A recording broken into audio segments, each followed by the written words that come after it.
this is the first time in the history of humanity, this is the first time when our survival process is so well organized.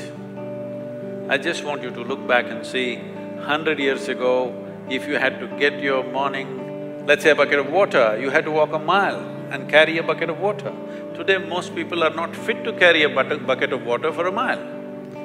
So, if you have a little bit of money, you can buy everything that you need for 1 month and stay in your house and your survival is taken care of.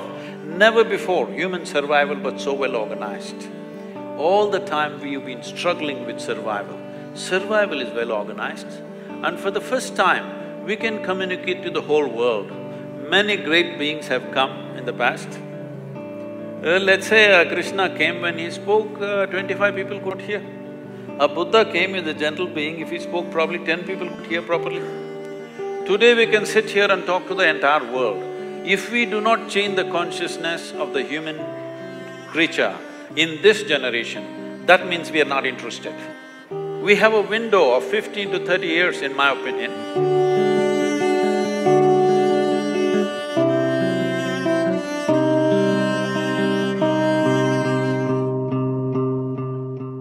O corpo dá os primeiros sinais de que algo mudou. Os músculos ficam contraídos, aumenta a produção de adrenalina. O estresse deve durar no máximo 24 horas. A partir daí é preciso cuidado para não entrar na fase de resistência. É quando mesmo depois de dormir uma noite inteira, ao acordar a pessoa se sente cansada, a memória fica comprometida. A terceira fase é chamada de quase exaustão. Entre os sintomas, irritabilidade, gastrite, oscilação da pressão arterial, alteração da glicemia, queda de cabelo, ansiedade, depressão. A fase da exaustão pode levar até a morte. A pessoa pode ter um infarte, um derrame cerebral, um câncer. Right now, for most human beings, their experience of life is such, it is me versus the universe. It's a stupid competition to get into. No wonder always they're anxious, fearful, struggling, simply because it is an individual versus the universal. Yoga means to consciously obliterate the boundaries of your individuality.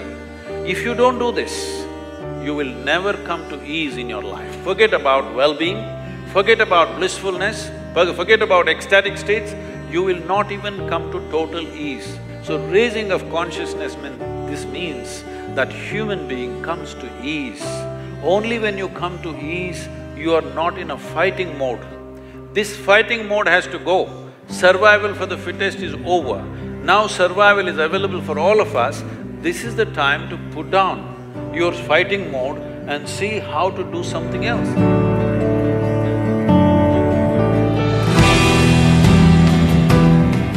Because heavens are collapsing, people are tending to move towards all kinds of things, particularly chemical use.